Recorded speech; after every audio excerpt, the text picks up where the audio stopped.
Hi, I'm Sarah. I'm Marissa. And I'm Alex. And we are the food and farming team at Sustainable Connections. Normally this time of year, we're preparing for our biggest public event of the year, the Whatcom County Farm Tour. Unfortunately, we can't do that this year, but we found another way for you to meet your farmer, the virtual Whatcom County Farm Tour. Over the next 45 minutes, we're going to take you to 11 local farms to show you all the food that's produced right here in Whatcom County. We hope you enjoy getting to know the farmers of Whatcom County, who've continued to work hard this summer to bring you delicious and nutritious local food. These are the farmers that allow us to nourish the people we love and the place we live.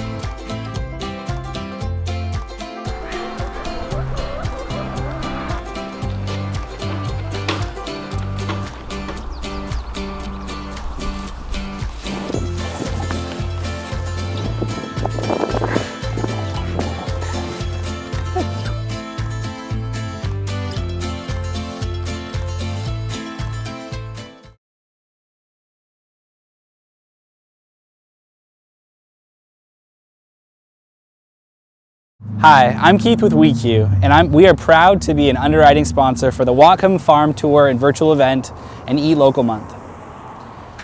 WeQ is committed to the community in many different ways, including our extensive charitable giving to local nonprofits, our support and sponsorship of local events just like this one, and our employee volunteer organization. I'm proud to introduce the next farm on our tour, Sumas River Farm and Farmer Helen.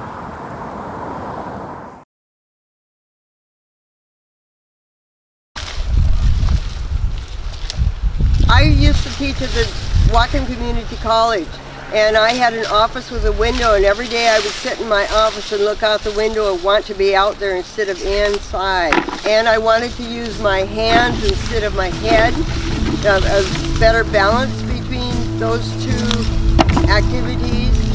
That was '08, and I'm still at it. And now it's become almost a political act, because it is a grassroots organization of rural people who are having a big impact on the world. And I believe in it. I believe in our young farmers. I have two influences in my younger years that directed me toward farming. One was my grandpa, who used to have chickens in Linden and was an excellent farmer. He was one of the charter members of Dairy Gold, and I watched him farm and spent hours of time on his little farm just outside Linden and learned a little bit about farming culture.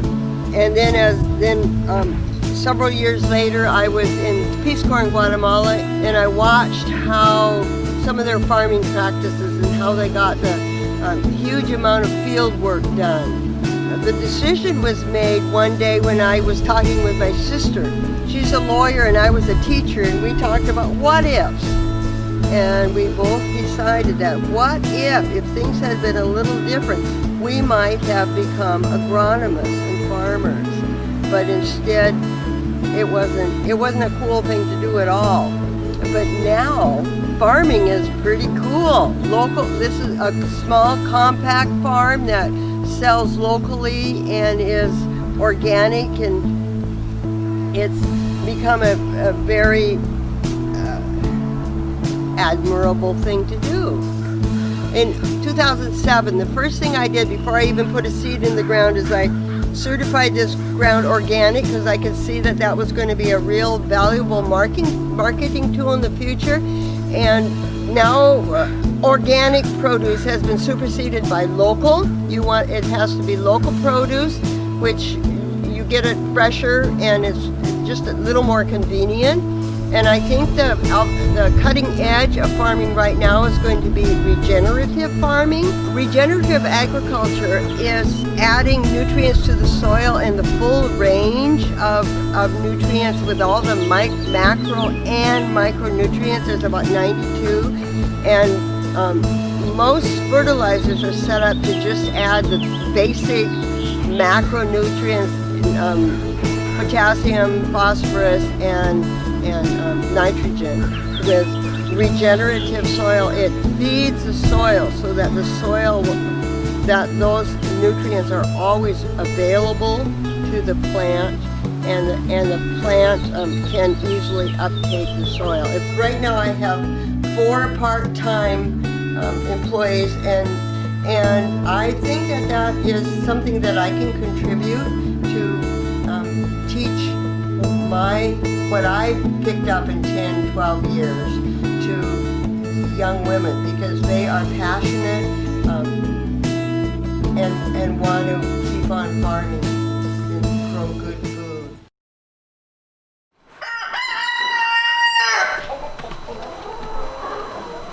Hi, we're the Ashmores of Ashmore Acres Farm. I'm Jeff.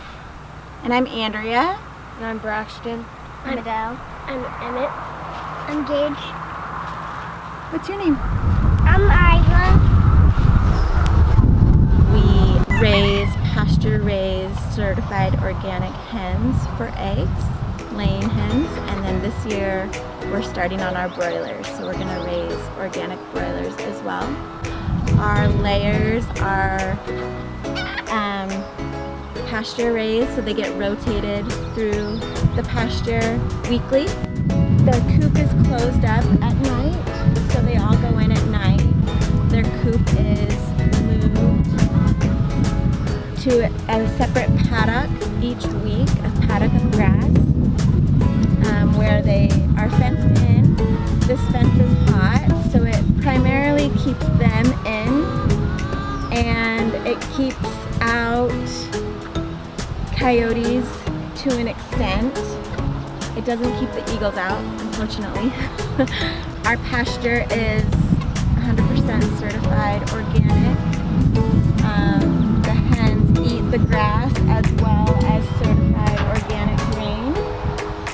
Our eggs are, like I said, they're certified organic and pasture raised, and buying them at our farm stand is about 30% less cost to the consumer than buying them from the store. As a large family who is passionate about feeding our children whole, organic foods, we wanted to provide eggs for our whole community. We bought our property in 2015. We moved out to the county because we wanted to work together. We got our first backyard flock while we lived in Ferndale, and after eating our own fresh eggs, we couldn't go back to store-bought eggs. For 4 years, we wholesaled to Misty Meadows. Before January of 2019, we went out on our own. We've been selling our eggs since then at the farm stand in the front of our property, on the Guide Meridian, and also at a couple other local vendors, Goods Market and Bellwood Acres. We've been gradually increasing our flock. When we were wholesaling, when we first begun, we were collecting up to 800 eggs a day and selling them directly to Misty Meadows. Now that this new flock, they just started laying, and so they're gonna up our production to about 500 eggs a day. We move them first thing in the morning before we've opened the doors to let them out. My husband, he is the muscle man. He builds the coops and mows the fields and feeds the chickens. My kids and I collect the eggs, and we wash the eggs and package the eggs and market our farm stand to our very supportive community.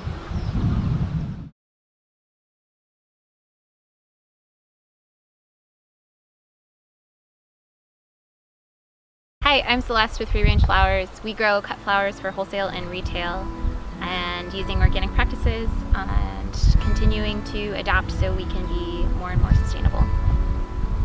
We farm in order to bring about the future that we want to live in. The continual learning and growth and adaptation that we can put into practice working with the plants that we grow, and hopefully bring joy, connection, love, to our community, to the people who buy flowers from us, to the people we give flowers to. So why flowers? They are fascinating. They've been evolving before humans and with humans for so long. Yeah, vegetables have flowers too, right? I was using spinach as a flower. So like everything, because we can grow the whole range of plants and we can cut them and we can sell them and we can continue to work on practicing the best stewardship possible on this land. Flowers also are fantastic for pollinators and beneficials, for creating a productive ecosystem. Flowers allow us to grow everything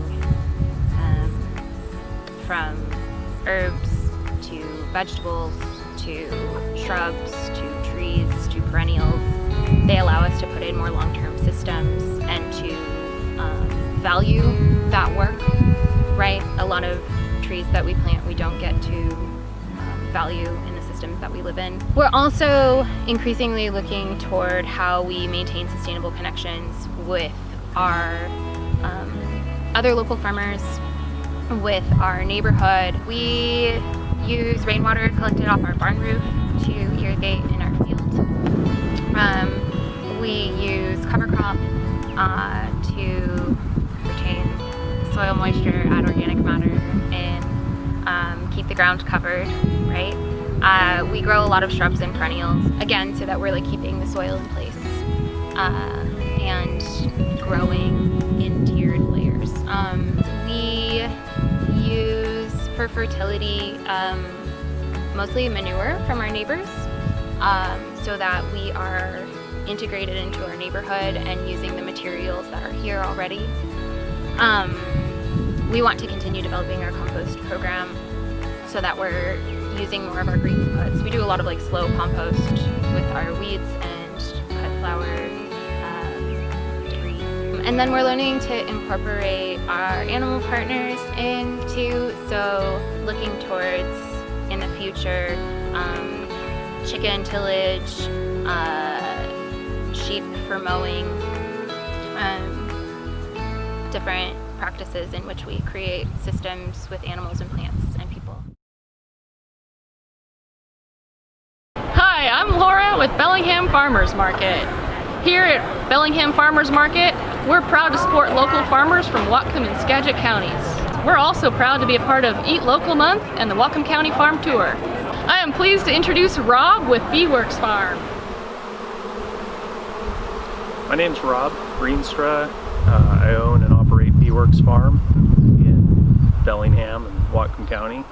And our focus is making quality local honey. Sometimes we have maple honey in the spring, frequently raspberry, blackberry, wildflower, fireweed, and alpine flower. And we do a bit of moving our bees around to find the forage.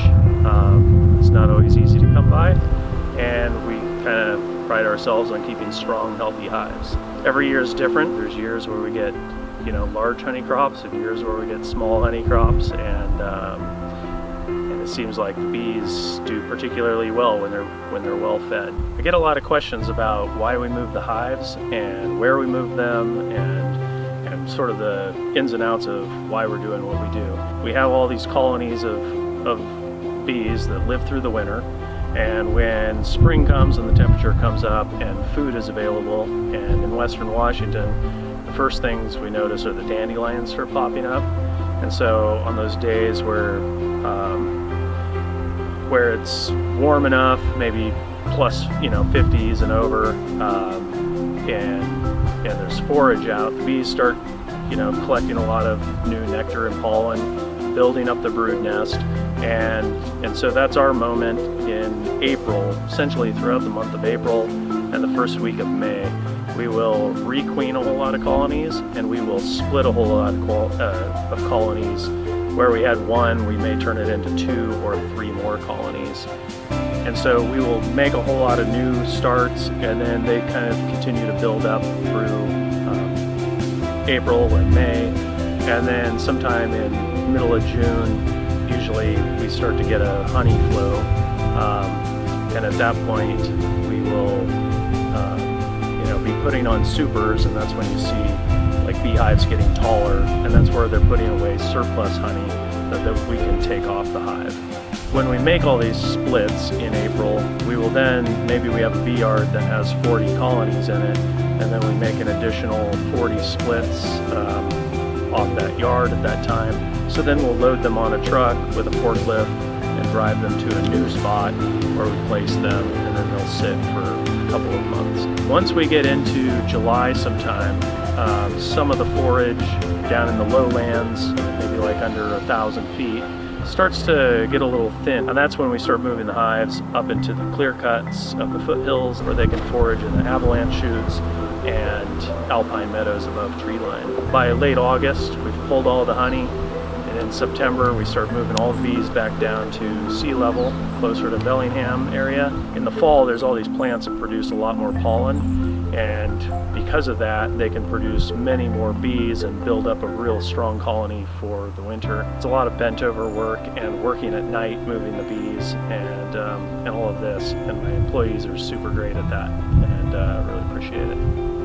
We have people who buy our honey for a multitude of reasons, health benefits, allergies, cooking, taste. My real passion is creating the best tasting honey. That depends a great deal on the timing of where we put the hives and when we pull the honey off the hives, and also how we harvest that honey. And we always sell our honey raw and unfiltered. We also sell cut comb honey, and which is kind of a rare and almost lost art. So whatever your reason is for buying honey, I think you'll find ours fantastic as far as taste goes and variety. We enjoy doing this work. It's hard work, but it's outside, and that's where I love to be, and we enjoy it. Hope you enjoy the honey.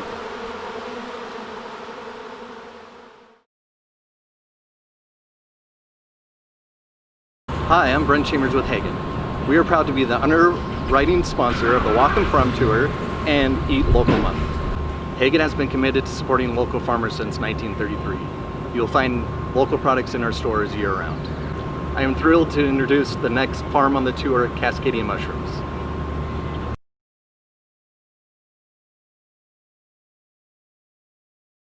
My name is Alex Winstead, and this is my wife Isabel, and we're the owners of Cascadia Mushrooms. I started the mushroom farm back in 2005 after graduating from college and moving to Bellingham, and saw that there was a real need here for a specialty mushroom grower in our thriving local food economy.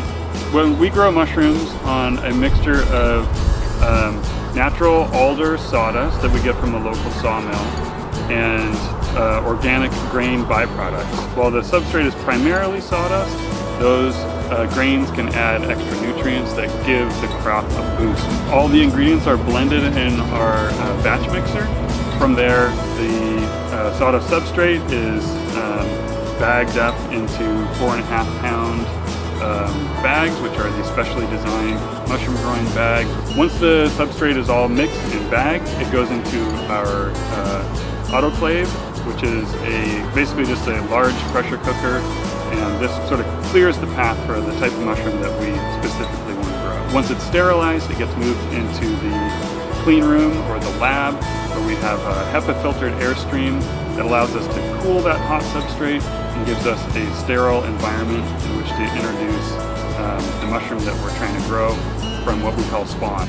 So once the bags are inoculated and sealed, they get moved to the incubation room, where they'll sit in that room for anywhere from 3 weeks to 3 months. Once they've gone through their entire growth process in the incubation room, they're wheeled over to what we call the fruiting room, and that's where we'll actually grow the mushrooms. The fruiting room is kept at around 60 to 65 degrees with a lot of fresh airflow and a lot of humidity. So pretty much it's mushroom season inside of the fruiting room year-round. The bags are opened in there in order to expose them to that cool, moist, humid environment, and then they'll begin fruiting within just a few days. The fruiting process takes about a week to 10 days, and then we begin harvesting the mushrooms over the course of about a week. So we love mushrooms, and cooking with them, it enhances any meal. It can be a great meat substitute. We use it in pretty much anything throughout the day. So we'll see it in our eggs in the morning. We'll have it on toast. We can have lots of different mushrooms in any kind of sauces or soups or just by themselves. I think our go-to mushroom on a day-to-day basis is definitely the shiitake. But we also we do grow several other varieties here and in smaller quantities. And so it's always nice to mix it up too with some lion's mane or some of either of the oyster mushrooms that we grow, or in the fall when we're harvesting wild mushrooms. We love the chanterelles and porcini when we can get them. Everything just brings in a whole other realm of flavors that you really can't get anywhere else. Another really important aspect of mushrooms is all the medicinal benefits that you can get from eating mushrooms. From consuming your shiitake mushrooms, which can help to stimulate the immune system, or lion's mane mushrooms, which are known to help support brain function, or if you're making like a medicinal tonic tea from your dried reishi mushrooms that can really help to support the immune system.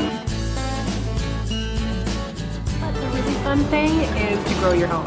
So we have some grow your own kits that you can get on the website. I teach third graders, and so it's such a fun thing to do with kids because you get the kit, and then from there it has detailed instructions on how to grow mushrooms in your kitchen with just a spray bottle and a plastic bag.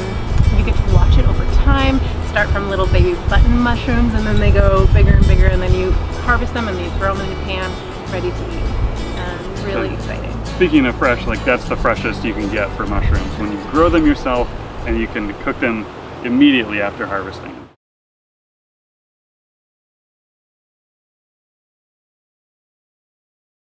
Hi, I'm Gavin with Whatcom Family Farmers. We're a local nonprofit that works to preserve the legacy and future of family farms here in Whatcom County by unifying the farming community and gaining public support.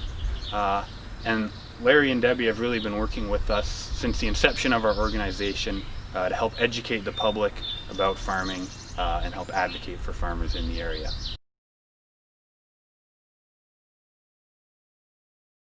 Welcome to Twin Brook Creamery. I'm Debbie Stapp. This is my husband Larry. We partner with our daughter Michelle and son-in-law Mark Cosma. We hope you enjoy your virtual tour here with us today at Twin Brook Creamery. I'm out in the pasture here surrounded by a bunch of our girls. During the growing season we like to turn them out to pasture. It's just good for them to be out in the sun, getting lots of vitamin D. The other thing too is when you pasture, you don't have to bring the feed to them. They go out and get it themselves, and while they're out there, they fertilize the pasture for us. We don't have to apply anything that way. It's very natural. The other thing too is we like to use what we call rotational grazing. In fact, in this area right here, we got about 7 different paddocks or pastures, and every 2, 3, 4 days, depending on how fast it's growing and how many animals there are, we rotate them to a new one. That gives the pasture time to recover or regrow before they come back out there again. Manure not only is a nutrient for the grasses that grow, but it's full of bacteria, makes you have healthy soil. You know, we have to have healthy cows, we have to have good feed, but to make that, we need healthy soil. Always looking to take care of the environment, to be good stewards of it.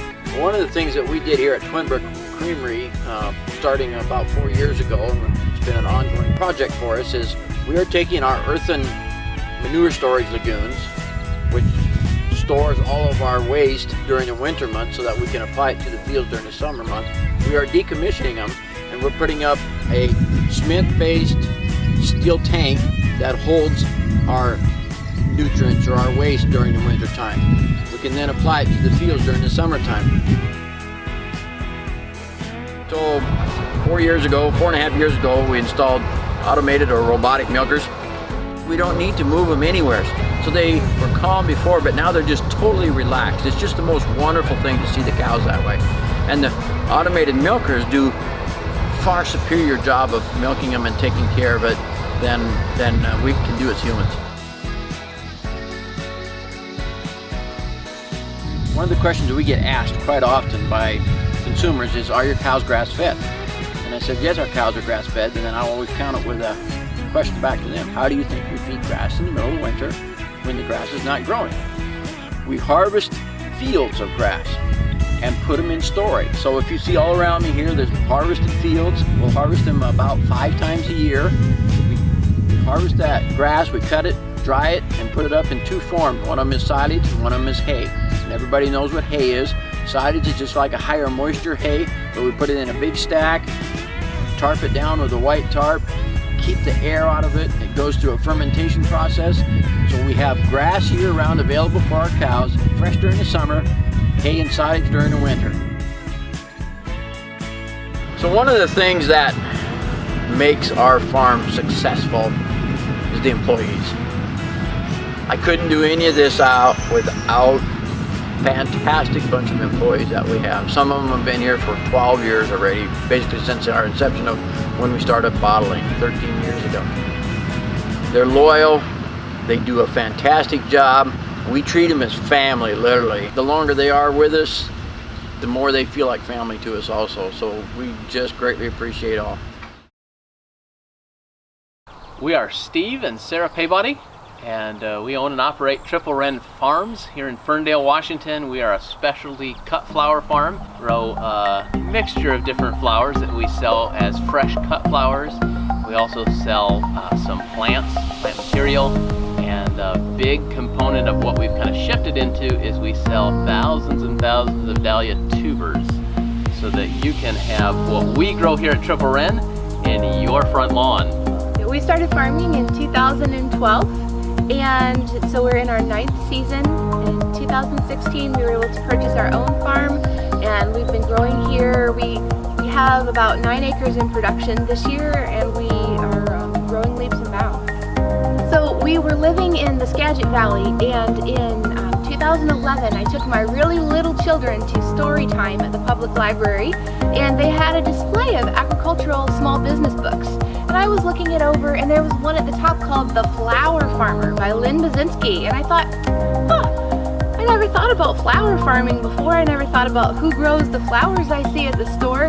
And I checked out that book, and I just started going down the rabbit hole and read Flower Confidential by Amy Stewart and so many other good books that really helped me see the history of flower farming in the United States and in the world, and opened my eyes to the possibility of that as a small business.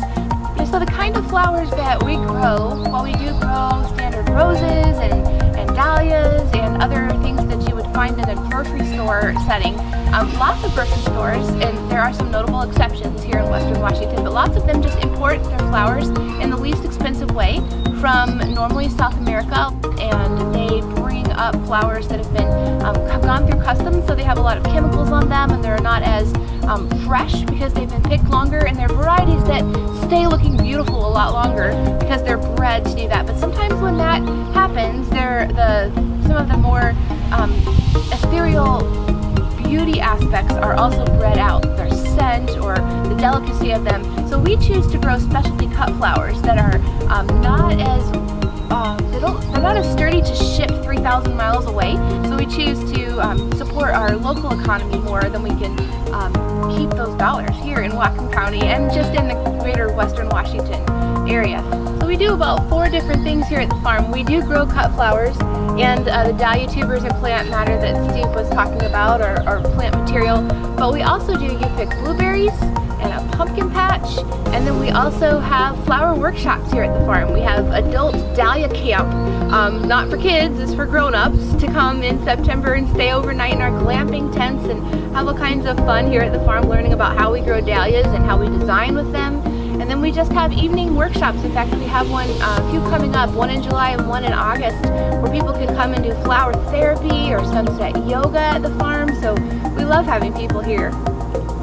There are a couple events that we are looking forward to, and of course one, as always, is our You Pick Blueberries, and it's completely self-serve on the honor system. You come pick blueberries, eat while you pick, and you can roam around in our flower fields looking at the dahlias and other flowers we have in bloom.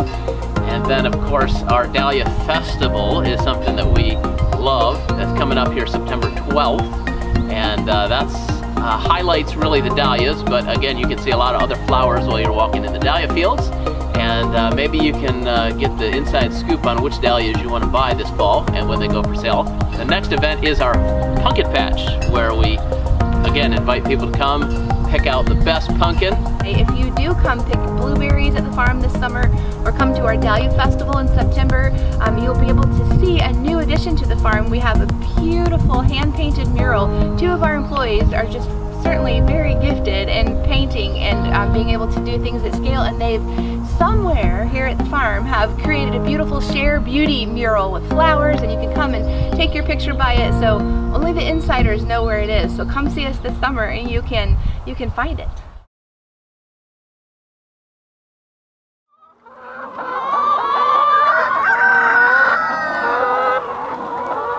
We started in 2005 with 3 hens after I read an article that said a family of 4 could raise all the eggs that they needed with 3 hens. And so I very much wanted to. We moved out here, got our 3 hens, and fell in love with chickens, and have been growing ever since. We have loved being able to share our eggs with our family, then our friends, and now with our entire community. We raise our chickens the way that most people imagine that chickens are raised on a chicken farm. Our hens are outside year-round, foraging for bugs, eating grasses, finding tasty treats. They're in the sunshine. They have houses to keep them warm and dry, but they're never confined inside. This is the reason why our eggs have such a higher nutritional content than your factory farmed egg. So we would not be able to do what we do here just on our own efforts. The farm originally started with just my husband and I and our 3 children running the farm, but as we have grown, we have added on employees, we have added on people who help us feed the chickens, gather the eggs, wash the eggs, and take the eggs to the grocery stores. And we have been so blessed with the people that we have here. So as we've all become aware of recently, this last year, our food system is broken. The distribution system is broken. By supporting local farmers and buying from farms that are in your community, you are helping to keep food available to everyone who needs it. If the eggs have to be trucked from Iowa to get here, they may not be able to make it. We have seen problems with that. So the more land that we can keep locally in farming and supporting our local farmers with the better practices that they're able to do. There are very few farms that raise the way that we do with their chickens outside and give them ample land and access. And many of our neighbors are doing that.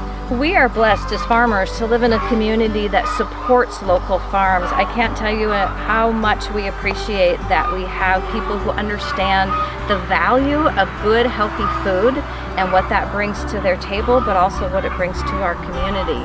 We can't raise eggs for 99 cents a dozen. We just can't. We can't produce a healthy egg that way. And we're so thankful that our friends and neighbors understand that here in Western Washington and are willing to support the efforts that we do to raise healthy, nutritious, sustainable food. So our eggs are available in Bellingham at both of the community food co-op locations. They are available at all of the Hagen stores in Whatcom County and throughout Western Washington. They're also available at all of the PCC stores in the greater Puget Sound area, as well as at several local independent co-ops, including the Port Townsend Co-op. Our eggs are also available at Semiahmoo Resort and on the menu at Chow Time Catering. Hi, I'm Kimmy Devaney with the Dairy Farmers of Washington. We are a nonprofit dairy promotion organization working on behalf of the state's nearly 350 dairy farm families to build demand for dairy through dynamic marketing, communication, and nutrition programs. We're excited to be sponsors of the Whatcom Farm Tours and Eat Local Month. And I'd like to introduce our next stop on the tour, Apple Farms.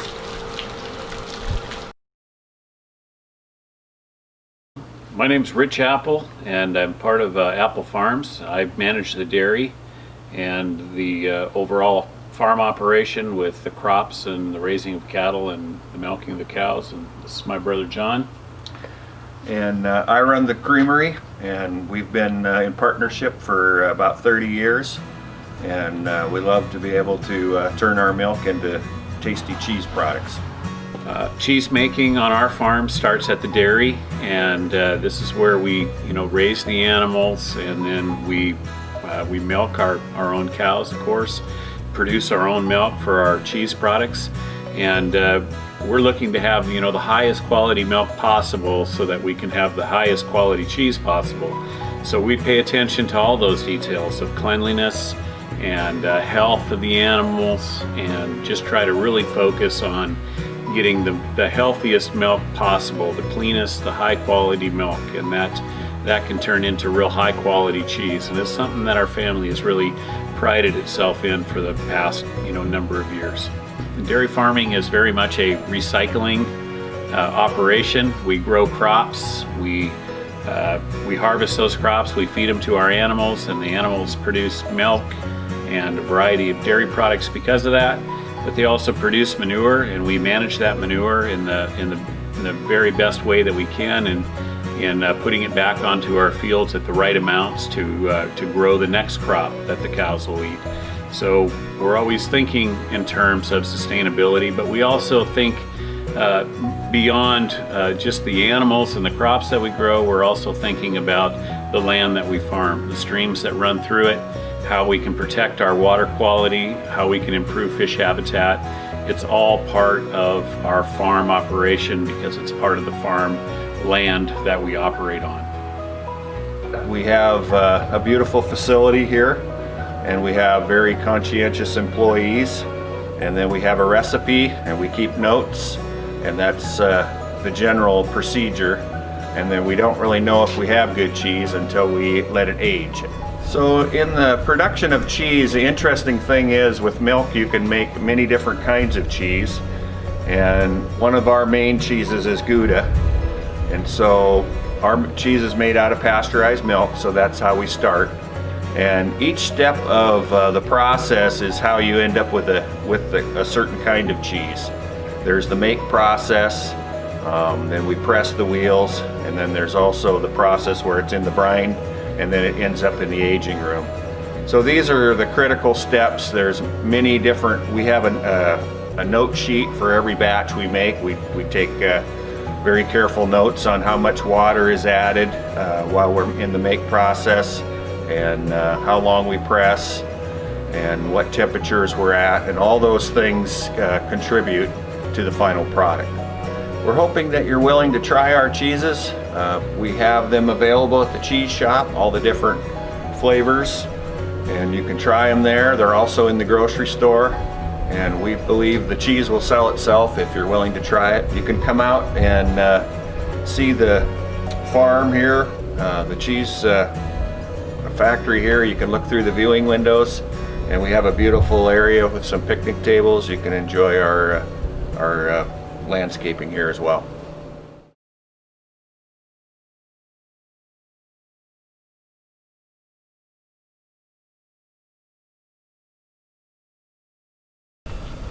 My name's Mark. I'm Liz. Hi, I'm Roger. Olivia. We're Full Bloom Farm. It started in 2001 as a peony enterprise. That was what I was doing. But we've been working all along on the gardens in general. At Full Bloom Farm, we basically grow all the mixed vegetables that are possible in the Pacific Northwest within reason. We start off with our overwintered crops, some of the kales and chard and cauliflower overwinter really well here. It's typical spring crops, lots of lettuce. We do a luscious green mix that has a combination of lettuces and auroch. We grow some summer vegetables underneath high tunnels, so we get our tomatoes and our melons going underneath shelter. We have a variety of fruit trees, a mixture of berries, some wild foraged ingredients early in the season. We just really try to also focus on our flower offerings, and Liz does a mixed summer bouquet right now weekly, as well as peonies when they're in season. We try to grow a wide variety of vegetables because We want to be able to offer as many different options to the island as possible. We use our grass clippings for mulch and for building composting. We also add chicken droppings to the compost, as well as vegetables past their prime. So we have quite a bit of organic material going in there, and the compost that we've been producing has really enriched the soil here very much. The other thing we make is salt. We use a solar evaporator, and it's really delicious. It's not like NaCl, table salt. It's got all different kinds of potassium chlorides and magnesium, so it has a lot of flavor and it's very nutritious. Some of the other sustainable practices we've been implementing include managing all of our raised beds as no-till.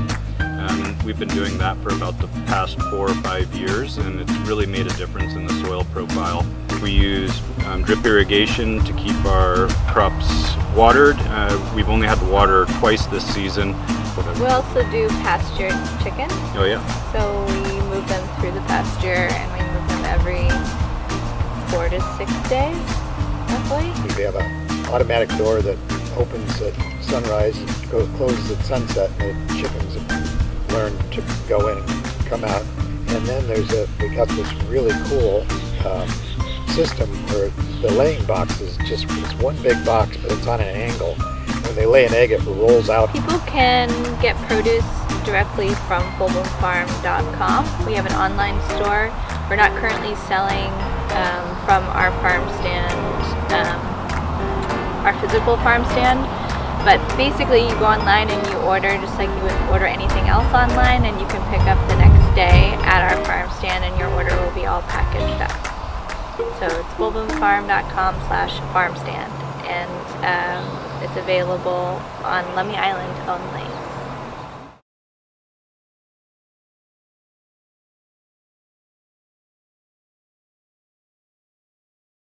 Hi, I'm Jean Laird, and this is my husband Glenn, and together we have a small farm out here in Whatcom County on Kickerville Road, and we have registered brown Swiss cattle, and we make a Gouda cheese here on the farm, as well as shipping our excess milk to Dairy Gold.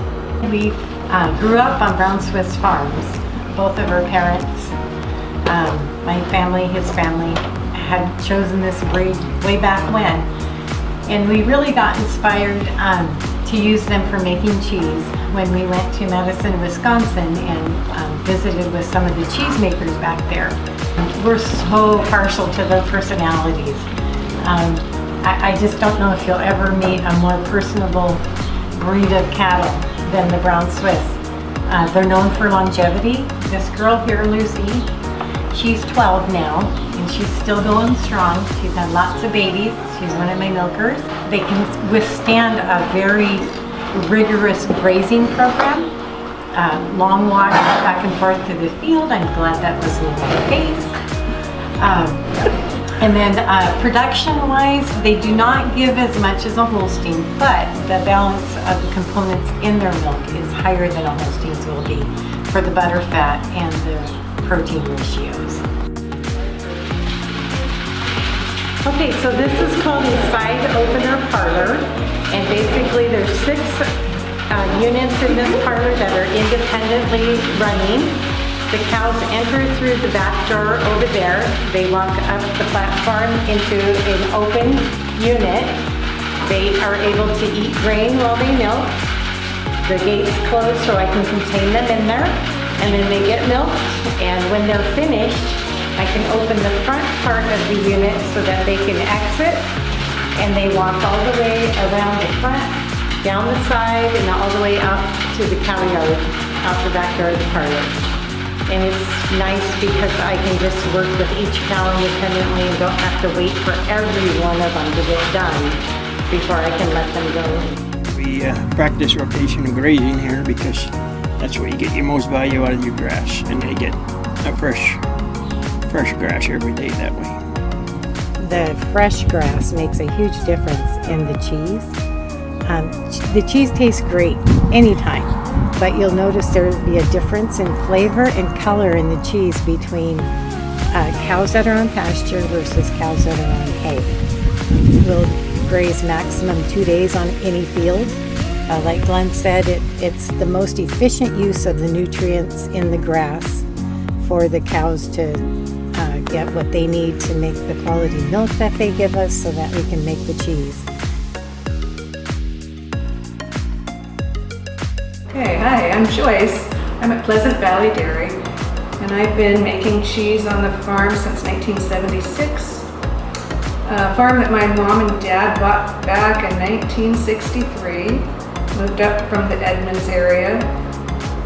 Tried farming for a while, but long story short, farming didn't go well, so Dad went off to work with the aluminum smelter, and which ended up sending him to France, infamous France, which he was over there and got to learn about cheese making. So he came back from a short business trip, showed up at the farm, and thought he can make cheese. He's got the milk. That's what will keep the farm running. Eventually, the folks started selling the cheese out of their kitchen and garage in 1976, and it's always been considered a truly raw cow's milk cheese, so it's like a product that's going to be good for a person, not just a filler. I'm a retiring big cheese and passing on the skills to farmer Jean and Glenn, who are the milk suppliers, and they have what it takes to finish a cheese well.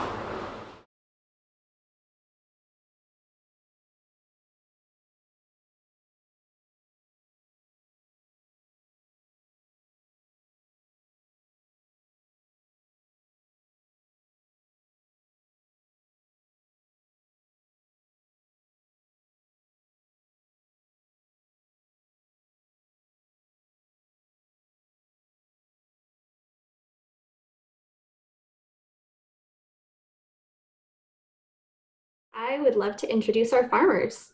You will recognize some of them from the video that we just watched. First, we have Rich Apple from Apple Farms in Ferndale, Washington. Could you give a little wave, Rich? Thank you. And Jean Laird of Pleasant Valley Creamery in Ferndale. Give us a wave, Jean. Thank you. And we have Steve Paybody of Triple Wren Farms in Ferndale. There's Steve. He's outside picking blueberries. And we have Elizabeth Hayes of Cloud Mountain Farm Center in Everson. Thank you all for being here. So we're going to kick off our question and answer session with a fun little question. We want to know from each of our farmers, if you had to choose a food that represents who you are or how you're feeling right now, what food are you? And I'd like to hear from Steve first. Obviously, if I'm going to be a food, it's going to be a blueberry. Mainly just because I consume a couple 100 pounds of those a year. So technically part of my DNA probably is blueberry. You are what you eat. How about Elizabeth? I'll also go with something from our farm. I'll go with peach plum, just barely starting to be ripe, unique enough to keep you on the edge of your seat. And yeah, I'm tentatively optimistic for a season. Awesome. How about Rich? Well, we don't usually grow beef, but I'm steak. I would be. We've been doing a lot of grilling here lately, and my beverage would be Corona. Funny. All right, Jean, what food are you? Oh, hands down, it's cheese. I love cheese. My husband says I'm my own best customer. And like Steve, I consume a lot of my cheese. It's really good. Awesome. All right, well, we're going to get into some more nitty-gritty questions about farming. And we had a question from one of our community members that wanted suggestions about how do you grow healthy fruit trees without chemicals? So we're going to give that question to Elizabeth at Cloud Mountain Farm Center. Yeah, I guess that's a straightforward one for us. Absolutely possible to grow healthy fruit trees in our area, anywhere really without chemicals. First consideration foremost would be variety.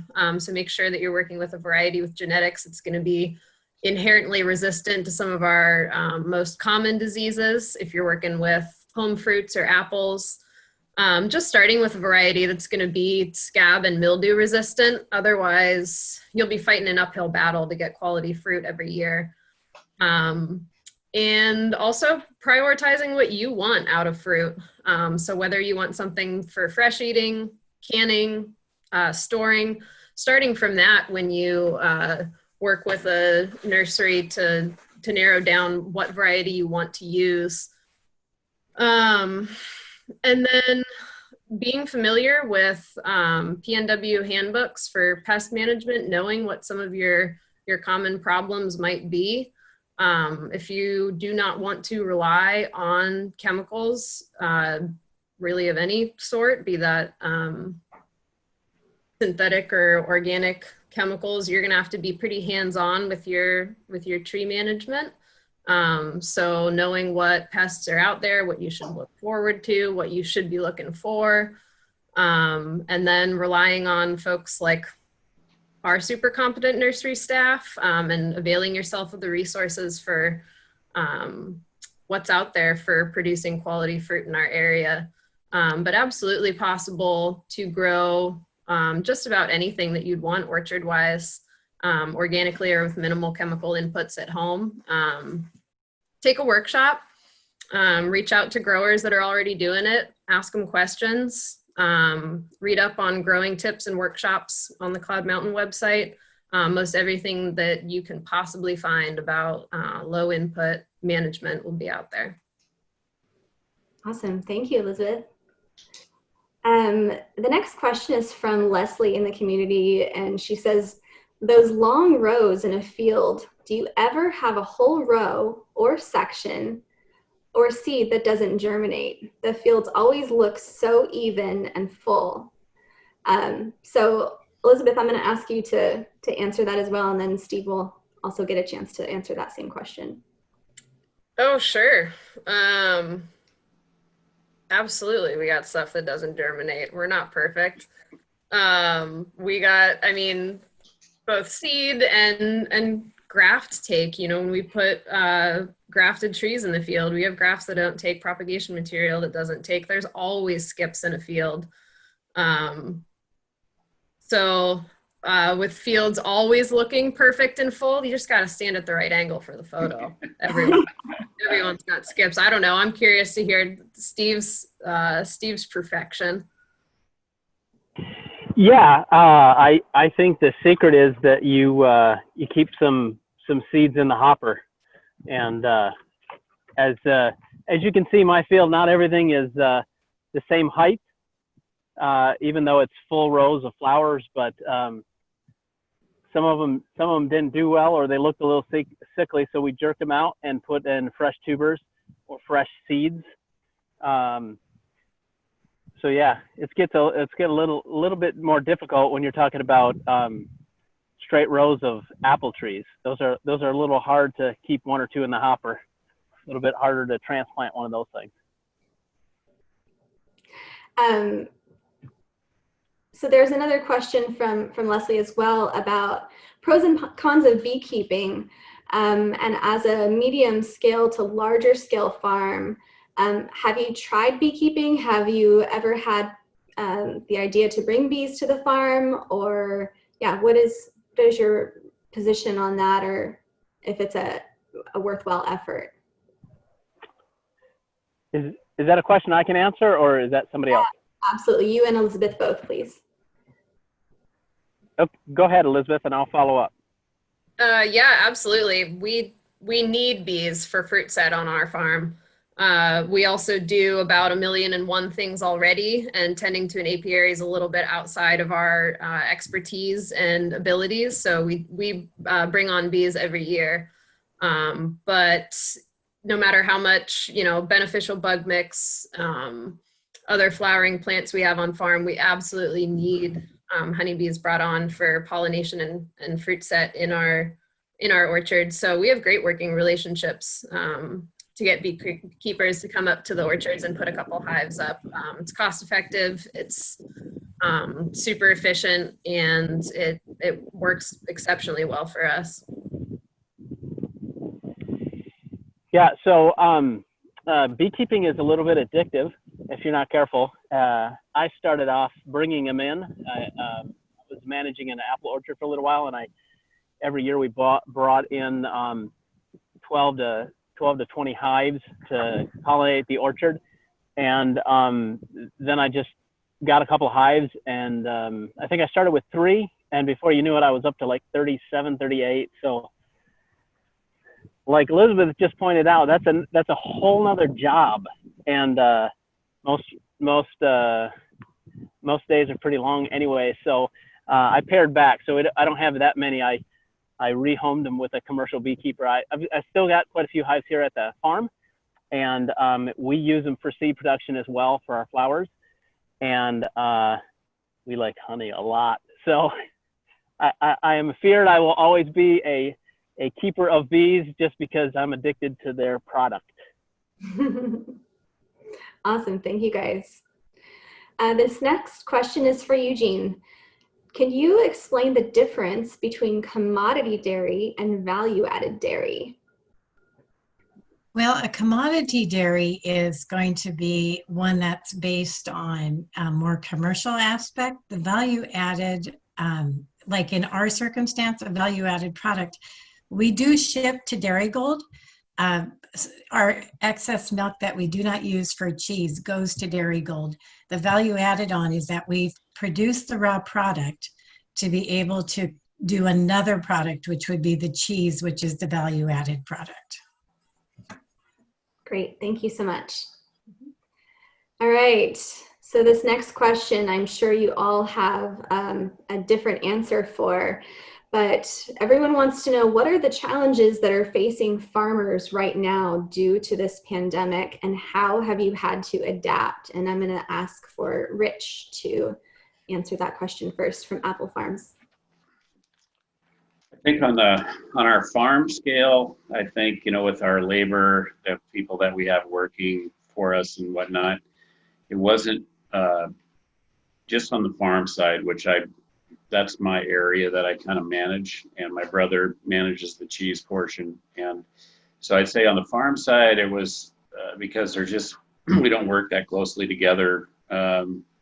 I wouldn't say there was huge change. I think for our cheese operation, there was negatives, as the restaurants closed, we lost sales, and we had to kind of reconfigure a little bit how we were doing things and try to keep everybody on so we didn't lose these employees that we've had for years. So that was a bit of a challenge. I think it seems to have I would say the restaurant sales dropped, and some of the grocery store sales have started to pick up, so it's looking pretty good. I think we're pretty thankful for where we're at, but yeah, I think we're all affected by it. But I feel like we've weathered the storm pretty well, and I guess my hope is that with smaller farms, I'm hoping that they do weather the storm. That we've had a long history, so we have a lot of years behind us, and so I'm hoping that people that just got started in a business in the last year or two, I feel for them. So. Thank you. Elizabeth, do you want to take that one next? Same question. Sure, yeah. I think you nailed it on the sort of quick, almost overnight pivot on markets has been super hard for farmers in the county and elsewhere. Losing some of those, not only restaurant, but institutional channels, larger buyers, that folks that maybe were scaling up were hoping to sell to. And then also just changes to direct marketing, changes to farmers market. That's a shift as well. And then I think for us specifically at Cloud Mountain, we often have, we really pride ourselves and center our farm around education and community outreach. So it's been really tough to not be able to have workshops, to not welcome folks out to the farm, to not have that in-person outreach, because there just is no substitute. You know, this is great, but for so many of the skills we teach, there's no substitute for walking the orchard or walking the vineyard or chip budding in person with someone. And same goes for newer staff and interns not getting the chance to get out and really meet the wider farming community with the sort of distance and isolation has been a substantial change for a farm that also works to grow new farmers. Yeah, man. Steve. Yeah, I think the biggest impact for us was early season labor. Anything we did in the field, most of that we felt pretty comfortable bringing occasional staff members in. We ended up doing most of it ourselves, and all of the plant materials that we ship, we ended up having to really do that just all ourselves. So that was kind of impactful in the beginning. And then a shift that we had done this last year was we were doing a lot more on-farm events and overnight camps where we did kind of like training and then retreats. And so a lot of that stuff obviously is not going to happen. Most of that, I think all the overnights actually, come to think of it, we've canceled. We're still doing some smaller events that we can still have people distanced and 6 feet apart on a hay bale kind of thing. So, but yeah, just trying to figure out how to continue and how to be helpful in the community and do that to where it's not threatening to anybody. That's been a shift for us. Yeah, and you guys are still doing UPIC right now, right? We are, yeah. UPIC, we can we can do that in good conscience because it's on the honor system, and there's 2 acres of berries out there, so you can have plenty of distance. Pick your berries, weigh them, and then saunter through the flower fields and stuff like that. So it gives people the chance to be here. We just have to excuse ourselves and try not to talk to people, which is difficult, as you can imagine. Somebody comes to your farm, you're like, hey, welcome. You want to invite them on, but we've had to be what we feel is a little bit antisocial and not trying to greet and welcome people when they come here. So yeah, does that answer the question? I think I might have lost the actual point of the question. Sorry. That was great. Thank you. Okay.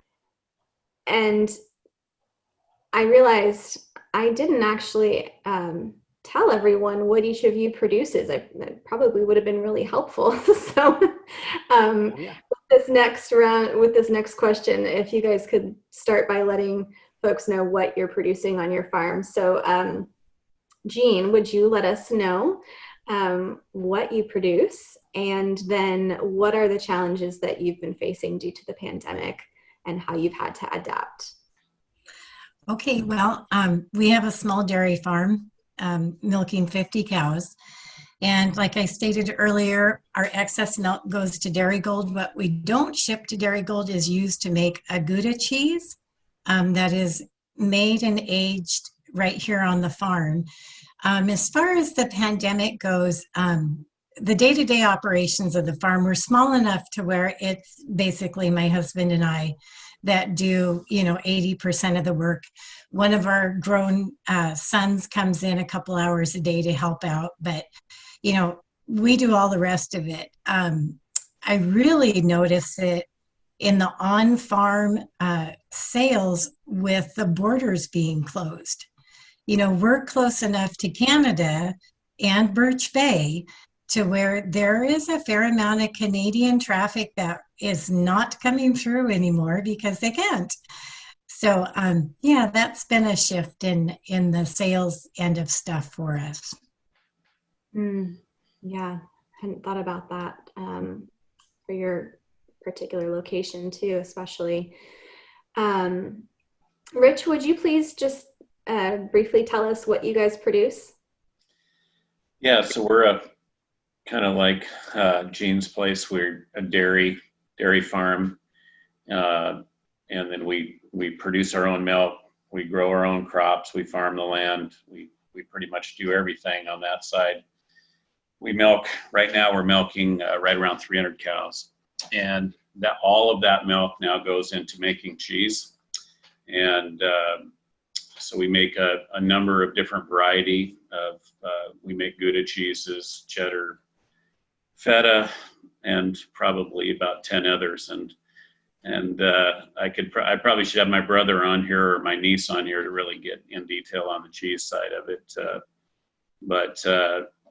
Yeah, so that's primarily, my role is really more in the agronomy, taking care of the crops that we grow and producing the feed for the animals, and then taking care of the animals and doing that part. So that's kind of where my focus has been. But you know, we took the farm over from my dad, who was the hobby cheesemaker that turned the hobby into a business like late in life. So we had the benefit of just, you know, years. We've been at it for 30 plus years, and that's been a real stabilizing factor for us. Great, thank you. I'm going to also ask Elizabeth to answer that question, and Steve as well, but the next, I'm going to tie it with the next question is, what is the best way that the community can all support and build relationships with our local farming community here in Whatcom County, especially right now? So Elizabeth, if you would let us know just a snippet about Cloud Mountain, what you're producing there, and then answer that question about how people can be the best support. Sure, yeah. We're about 40 some acres between two farm sites. Main farm is about 20 acres in orchard, vineyard, vine fruit, small fruits, and nursery production propagation space. And then we also have a farm incubator program with a small amount of annual vegetable production, and that incubator ground is also where our nursery propagation takes place.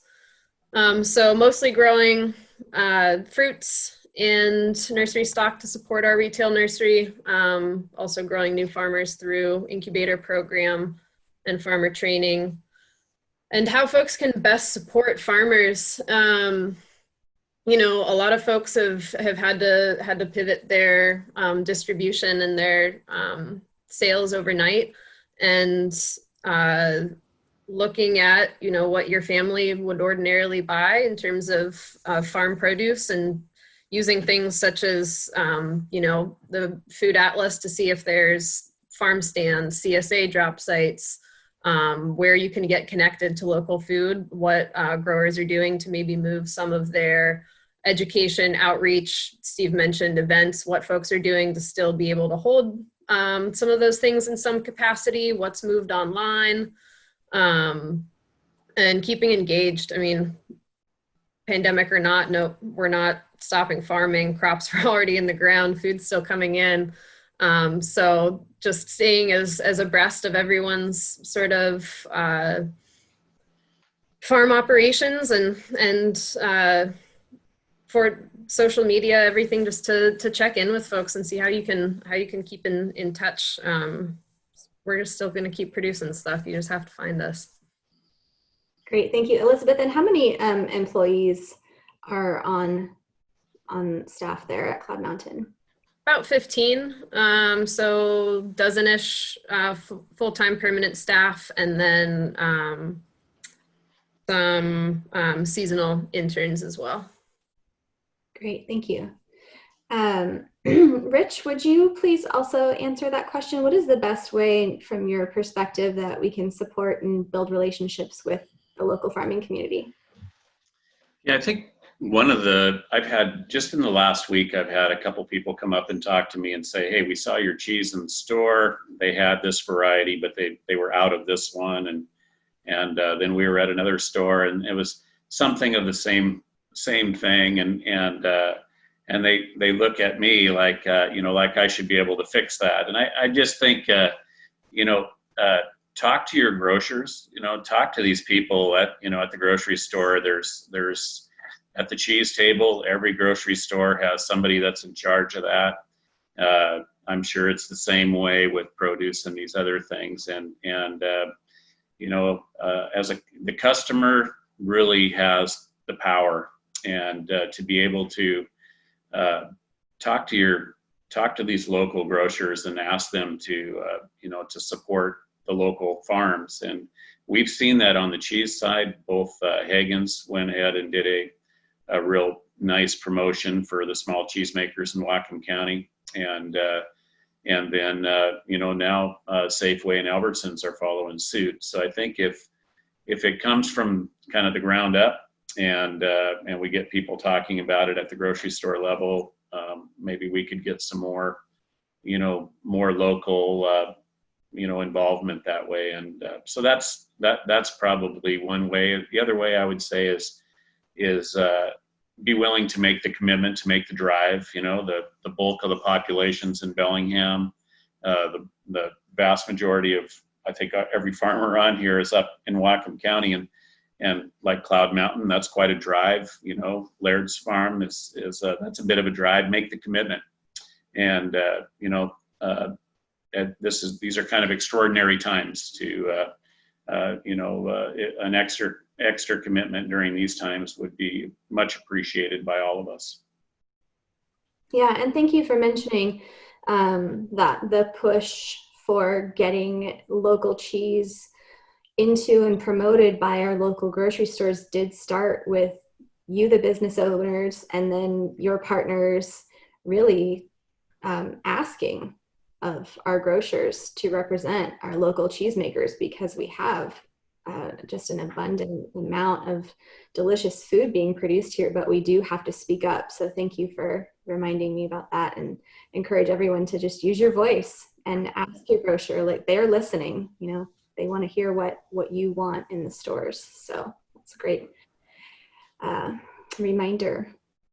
Steve, could you tell us what you produce at Triple Wren Farms? And then again, from your perspective, what's the best way that people can support you right now? Yeah, so I just wanted to let everybody have a glimpse in the background here. That's our main crop, is flowers.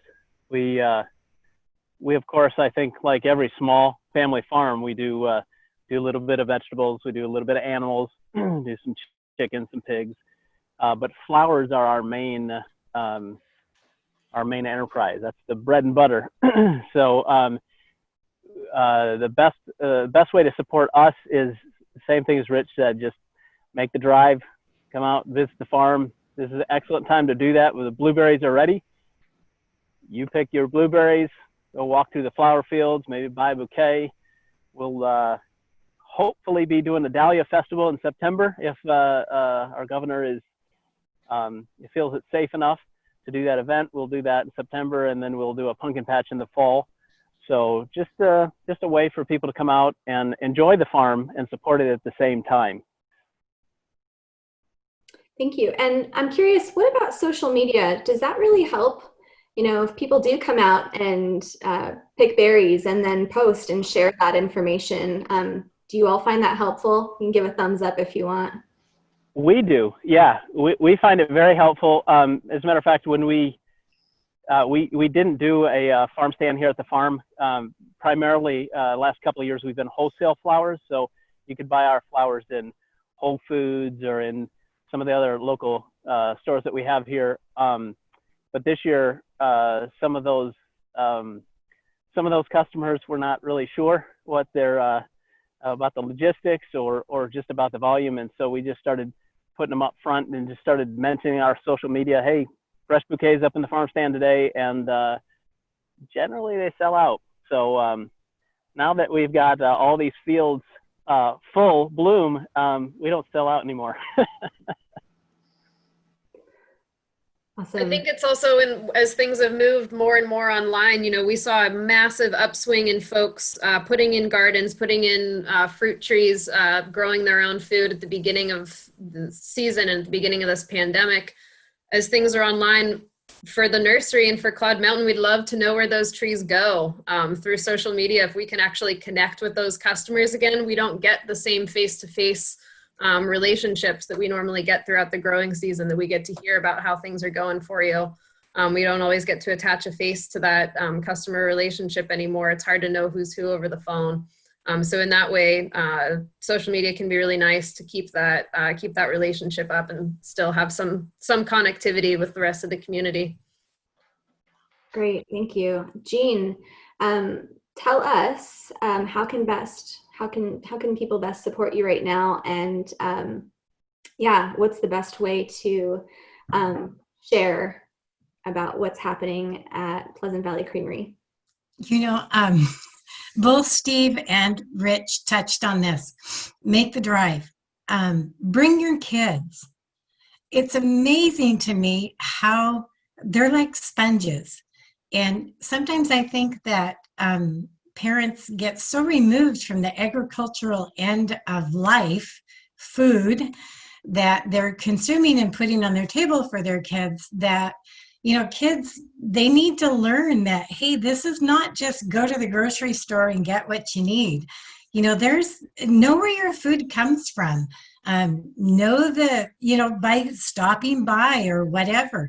The social media end of stuff, I tell you, there's pictures of my farm out on social media. I had no idea they were out there because people stop by, Instagram, etc. And yeah, those pictures just pop up. I think that with kids out of school, I do feel for parents that are trying to figure out, how do I continue to help my kids get an education even though they're not going to a classroom time? This is a perfect opportunity for them to be able to do this. Tune into something like this, the virtual farm tour, so that, sure, maybe you can't make the drive or whatever, but you can share it together as a family to see where some of your products that you eat and enjoy are coming from.